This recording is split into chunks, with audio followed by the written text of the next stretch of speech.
오늘은 이솝 이야기에 나오는 이야기로 시작해 보려고 합니다. 한 마리의 사슴이 목이 말라 호숫가로 물을 마시러 갔습니다. 그때 사슴은 물속에 비친 자기 모습을 바라보았습니다. 물속에 비친 자기 모습은 너무 아름다웠습니다. 아름다운 나뭇가지 모양으로 여러 갈래로 뻗은 뿔이 자기가 보아도 너무나 아름다웠습니다. 와, 예쁘다. 그렇게 한참을 아름다운 뿔을 보며 만족하던 사슴은 물에 비친 가느다란 다리를 보게 되었습니다. 아름답고 화려한 뿔에 비하면 이 가느다란 다리가 너무 볼품이 없어 보였습니다. 화려하고 아름다운 뿔을 가진 자신이 이렇게 볼품 없는 가느다란 다리를 가지고 있다는 사실에 너무 실망하게 되었어요. 그러면서 사슴은 중얼거렸습니다. 이런 다리는 차라리 없는 것만도 못하네. 사슴이 이렇게 중얼거리고 있을 때 때마침 사자 한 마리가 사슴을 잡아먹으려고 쫓아왔습니다. 사슴은 그 볼품없는 가느다란 다리에 의지하여 숲속으로 뛰어갔습니다.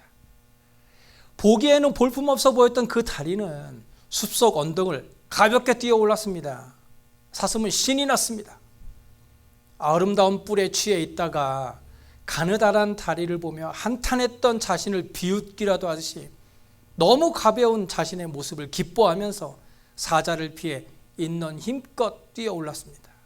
그런데 그때 나뭇가지에 뿔이 걸리는 바람에 쫓아오던 사자에게 잡아먹히고 말았습니다. 자기에게 가장 아름다워 보였던 그 뿔로 인해서 사슴은 목숨을 잃고 만 것입니다.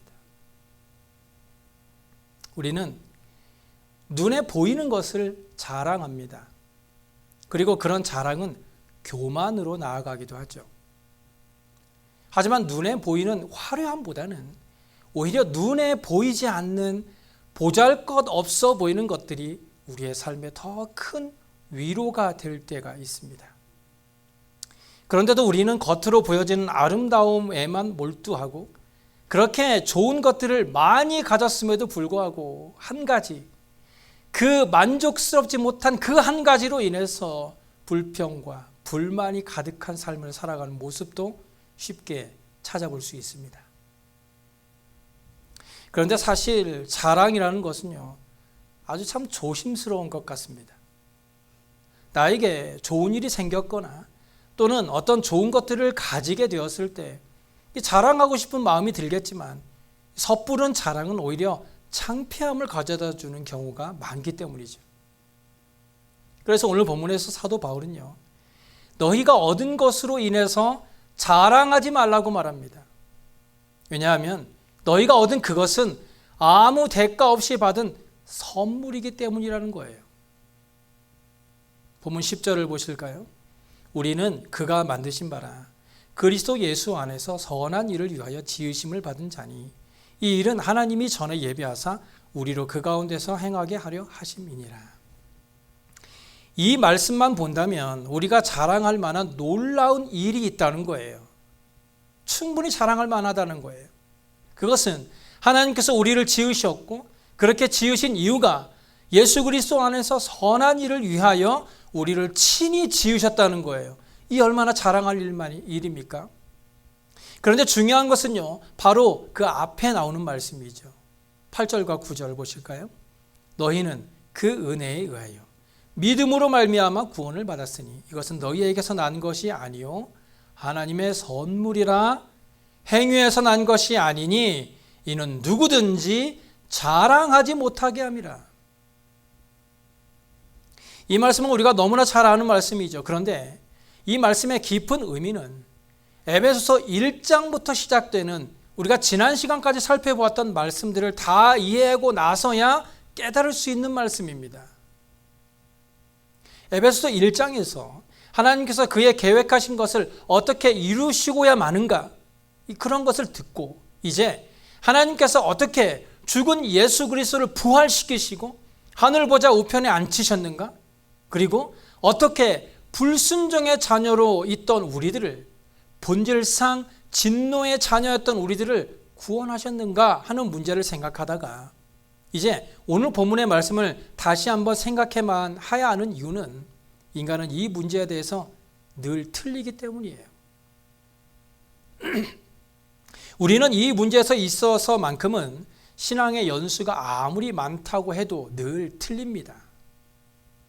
신앙생활을 오래 했다고 하는 분들이 오히려 하나님의 영광을 가리는 사람들이 많다는 것은 참 가슴 아픈 일이죠. 목사도 예외가 아닙니다. 우리 교회는 장로교회입니다. 교회에 장로가 있기 때문에 장로교회예요. 장로는 두 종류가 있는데요. 교회 안에서 설교를 맡은 사람도 장로라고 하고 7일을 맡은 사람도 장로라고 합니다. 두 가지 종류가 있습니다. 그런데 이런 두 가지 역할을 구분하기 위해서 설교를 맡은 장로를 목사라고 하고 7일을 맡은 사람을 장로라고 부릅니다. 그래서 목사나 장로라 똑같이 장립이라는 말을 사용하죠. 목사 장립, 장로 장립 이렇게 부릅니다. 그런데 이런 우스갯소리가 있어요. 이건 그저 웃자고 하는 소리니 오해는 없으시기 바랍니다. 장로교회는 장로 때문에 망하고 침례교회는 침례 때문에 망한다. 다시 말씀드리지만 우리 교회 장로님이 그렇다는 것이 아니라 그저 웃자고 지어낸 이야기입니다. 핵심은 그것이 자랑이 된다는 거예요. 교회 안에서 가장 중요한 것이 자랑이 되는 순간 그 교회는 망하게 된다는 겁니다. 장로교회가 장로를 세운 것으로 자랑을 하게 되면 복음이 설 자리가 없다는 거예요. 교회 안에서 직분이라는 것은 자랑이 되라고 있는 것이 아니라 그것이 은혜인 줄 알고 증명하라고 주어진 거라는 거예요. 그런데 교회 안에서 어떤 직분을 받았다고 해서 그것을 자랑만 한다면 그 직분을 세우신 하나님의 목적과는 전혀 다른 방향으로 가고 있는 것이니 그 사람과 그 교회 안에 하나님의 뜻은 존재하지 않는 것과 같은 것입니다. 우리 교회는 셀 모임을 합니다.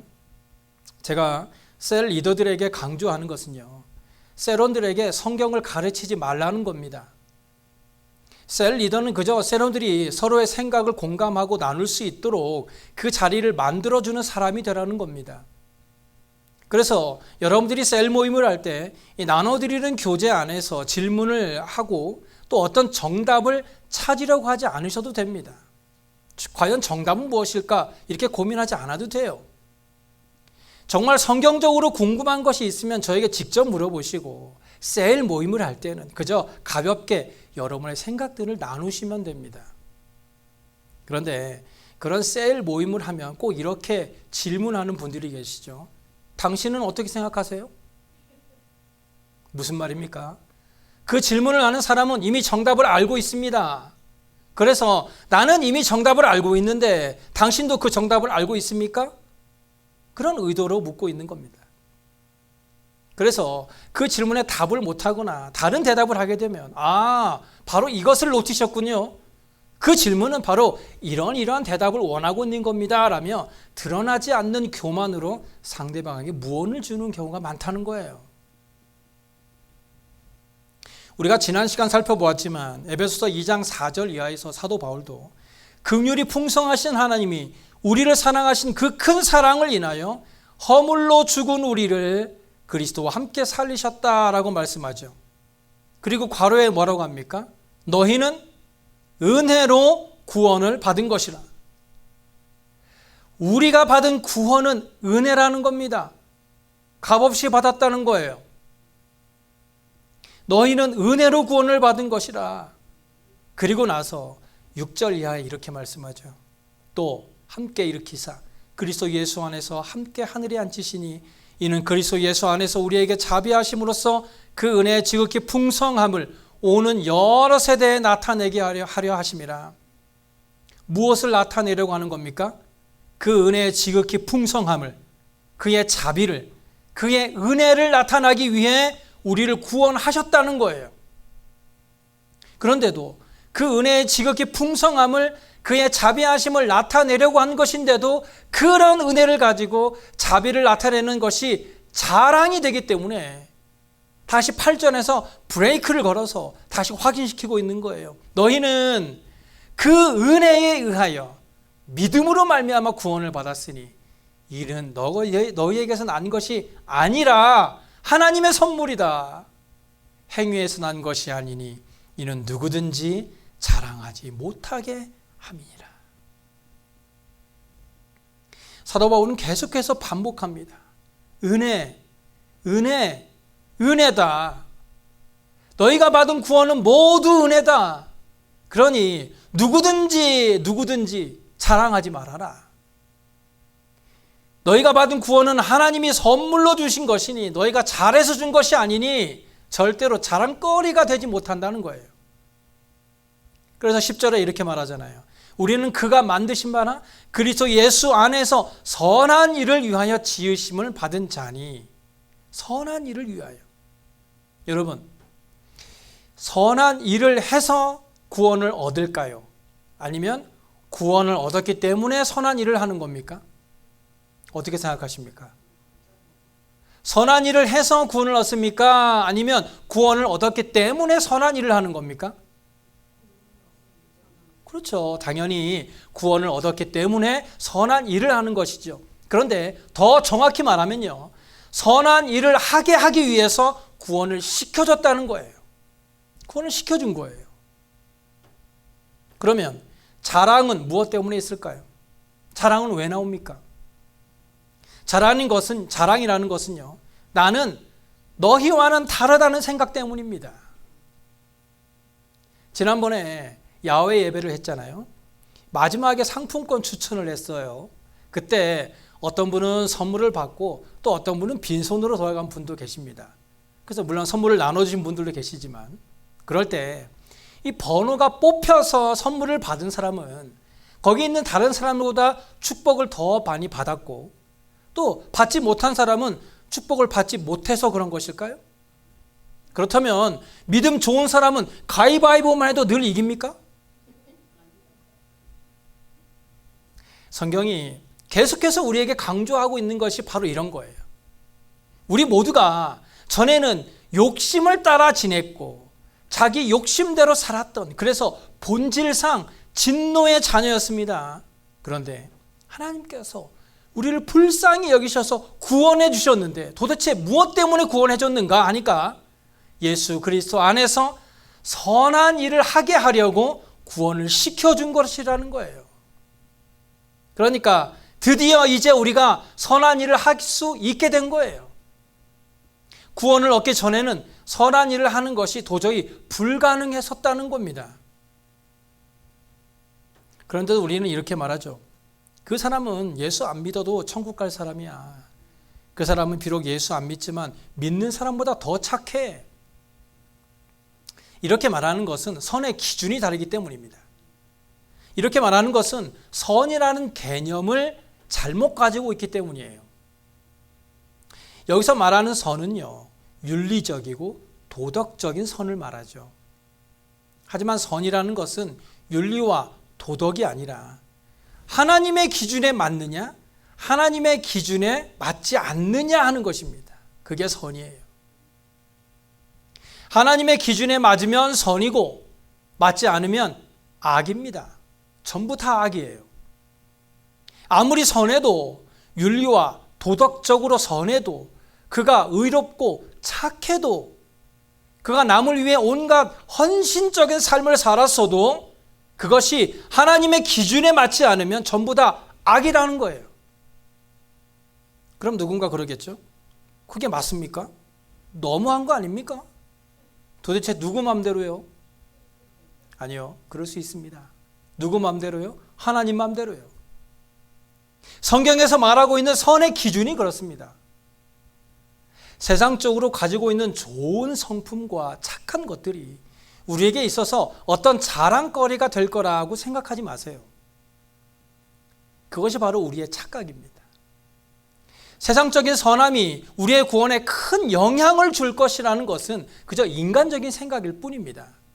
그래서 사도 바울은 빌립보서 3장 8절에 예수 그리스도를 아는 지식 외에는 모든 것을 해로 여기고 심지어 배설물로 여기겠다라고까지 고백했잖아요.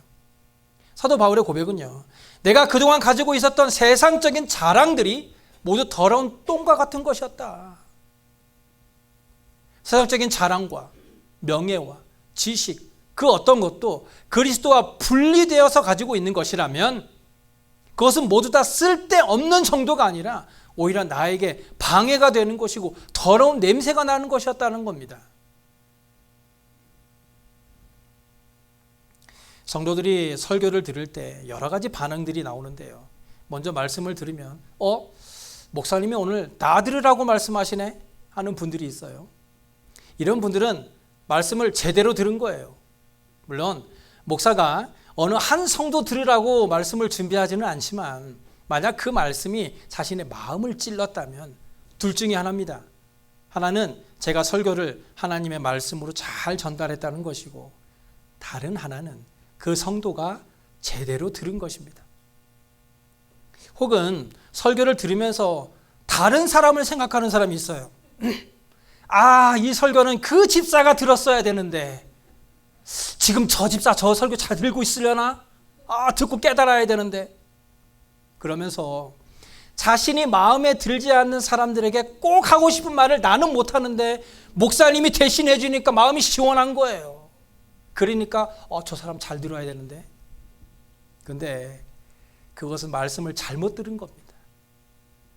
모든 말씀은 다른 사람이 아닌 바로 자신을 위한 것입니다. 나를 위한 거예요. 설령 그 말씀이 현재 여러분의 상황과 맞지 않는 내용이라 할지라도 그 안에서 말씀하시는 하나님의 참된 뜻과 음성을 들을 수 있다면 그것이 모두 여러분에게 은혜가 되는 것입니다. 바리새인들이 예수님의 말씀을 듣고 기분이 너무 안 좋아서 예수님을 왜 그렇게 죽이고 싶어 했습니까? 이유는요, 복음은 이 모든 사람을 똑같이 만들기 때문이에요. 복음 앞에서는요, 누가 누구보다 나은 사람이 없습니다. 모두가 본질상 진노의 자녀이고 모두가 예수 그리스도의 은혜로만 구원을 얻습니다.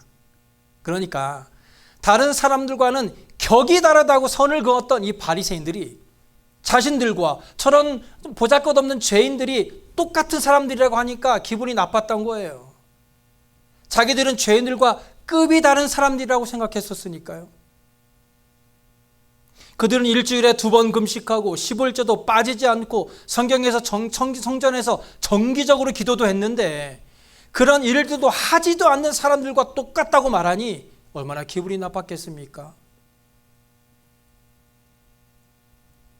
나는 예수 믿은 지 30년이 되었는데, 내가 우리 교회 다닌 지 얼마나 되었는데, 나는 성교회 회장도 했고 젊을 때 봉사도 열심히 했고 헌금도 없는 중에 최선을 다해 드렸는데 나랑 그 사람이랑 똑같은 취급을 한다고? 그래서 예수님이 그런 비유를 하신 거 아닙니까? 바리새인과 세리가 기도를 할 때 바리새인의 기도의 핵심은 무엇이었습니까? 나는 저들과 다르다는 거예요. 나는 나름대로 신앙생활을 열심히 했다는 거 아닙니까? 그런데 그 바리새인들과 같이 외식하는 자들을 향해 예수님은 뭐라고 하는지 아십니까? 그들은 자기 상을 이미 받았다는 겁니다. 하나님과 상관없이 사람들 앞에 상을 받았을 뿐이라는 거예요. 우리는 나도 모르게 자꾸만 수준을 나누려고 합니다. 심지어 교회 안에서조차 수준을 나누려고 해요. 다른 것은 모르겠고 이번만큼은 내 말이 옳고 저 사람의 말이 틀렸으니 제발 나를 저 사람과 똑같은 수준으로 보지 말아달라는 거예요. 그런데 성경은요, 특히 오늘 본문의 말씀은 그렇게 말하지 않습니다. 너희는 수준이 다 똑같다. 그 사람도 그 사람을 위하여 주께서 피 흘려 돌아가신 너의 한 형제니 너는 그를 용납해라. 오히려 네가 손해를 봐라. 너의 형제를 위해 네가 용납하고 잠잠하는 것이 더 낫지 않겠냐? 누가 더 낫다고 할 수 있느냐? 네가 그 사람보다 더 나은 점이 도대체 무엇이냐? 오늘 본문의 말씀이 바로 이것입니다. 우리 모두는 하나님께서 만드신 사람들이죠.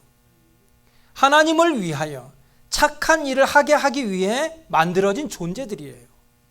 그래서 우리들에게는 차이가 없습니다. 그런 차이가 전혀 없다는 것이 억울하십니까? 하나님께서 선물을 나한테만 주시고 다른 사람에게는 안 주셨으면 좋겠어요? 그래서 내가 하나 더 있다고 해서 자랑을 이렇게 사람들 앞에 내놓아야 직성이 풀리십니까? 이거 봐, 내가 하나 더 큰 축복 더 받았지. 우리의 싸움은 늘 이것 때문에 생기는 거예요. 복음으로써 우리는 한 형제가 되었다라고 말은 하는데 우리는 언제나 율법주의자들입니다. 어떤 일이든 어떤 모습이든 어떻게든 건수를 잡아서 그것으로 잘난 자와 못난 자를 구별해내고 신앙생활을 잘하는 믿음 있는 사람과 그렇지 못한 믿음 없는 사람을 구별하고 구분하라고 하는 것이에요. 그런 것들은 모두 아직도 하나님의 은혜가 무엇인지를 모르기 때문에 그러는 것입니다.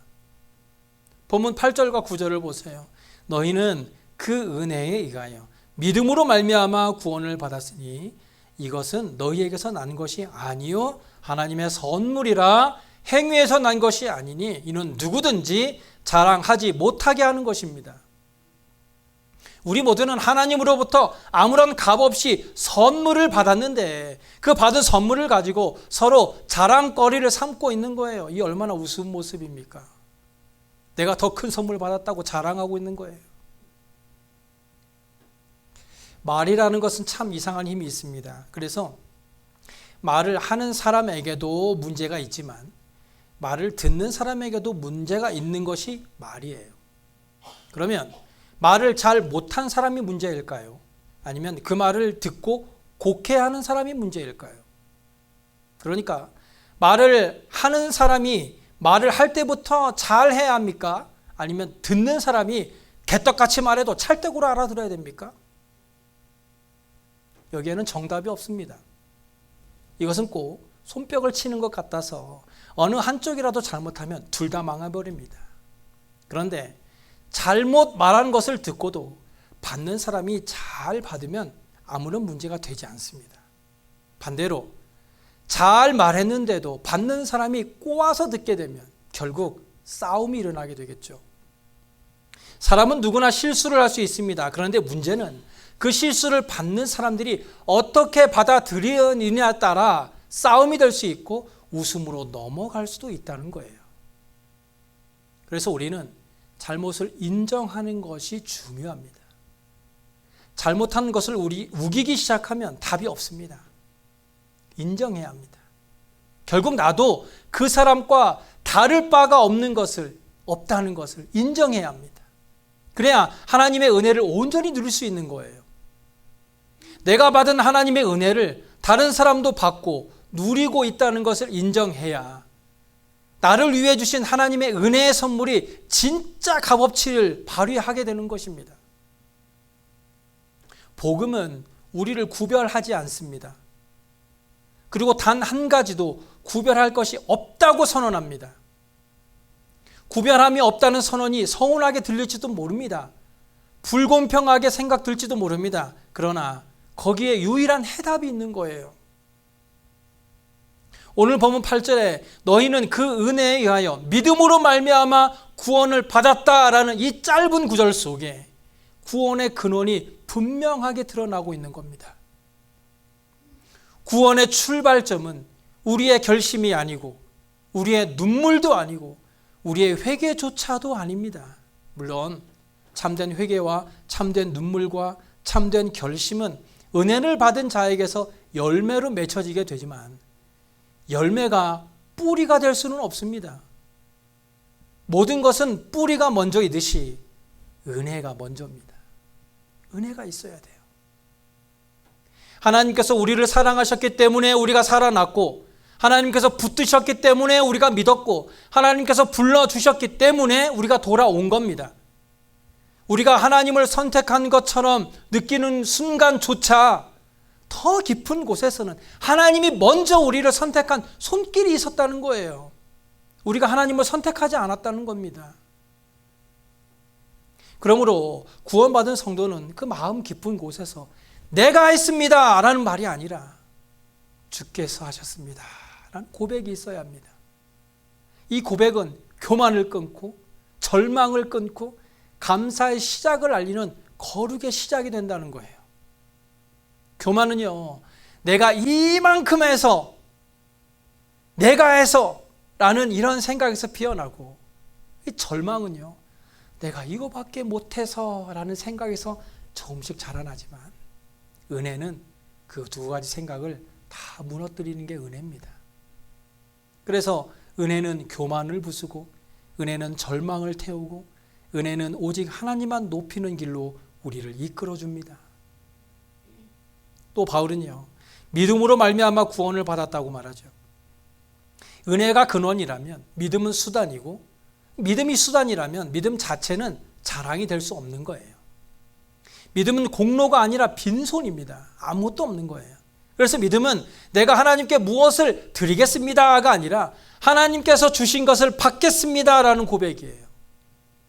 우리에게 믿음이 귀한 이유는 믿음이 대단해서가 아니라 믿음을 붙드시는 분이 대단하기 때문이에요. 그래서 바울은 결론적으로 행위에서 난 것이 아니니 이는 누구든지 자랑하지 못하게 하려 함이다라고 말하고 있는 겁니다. 여기서 행위는 인간이 자기 의를 쌓기 위해 할 수 있는 모든 방식, 도덕적인 성취나 종교적인 열심이나 혹은 남보다 나은 성품, 심지어는 신앙의 경력까지 다 포함되는 거예요. 인간의 마음은 교묘하여 은혜로 시작한 신앙도 어느 순간 내가 이만큼 했다라는 자기 자랑으로 바꾸어 버립니다. 내가 신앙생활을 이만큼 했지, 교회에서 이만큼 봉사했지. 그러므로 하나님은요, 구원을 오직 은혜로만 주심으로써 우리의 자랑을 근원부터 차단해 버리는 거예요. 자랑하지 말아라. 그러므로 우리는 하나님의 은혜의 선물로 나아가야 합니다. 하나님이 주신 은혜를 값싼 동정으로 여기지 않고 나를 위해 하나뿐인 아들을 십자가에 달려 죽기까지 사랑하신 놀라운 사랑으로 생각할 때 우리는 그런 하나님의 은혜를 깊이 생각할 수밖에 없는 것입니다. 그러므로 우리 모두는 동일한 은혜를 받은 자요, 동일한 사랑을 받은 자로서 나를 사랑하신 하나님의 은혜와 사랑을 우리들의 가족과 우리의 이웃과 우리 베들교회 모든 가족들과 함께 누리고 나누고 실천하는 삶이 되어서 하나님의 사랑을 온전히 누리는 저와 여러분의 삶이 되시길 간절히 소원합니다. 기도하겠습니다.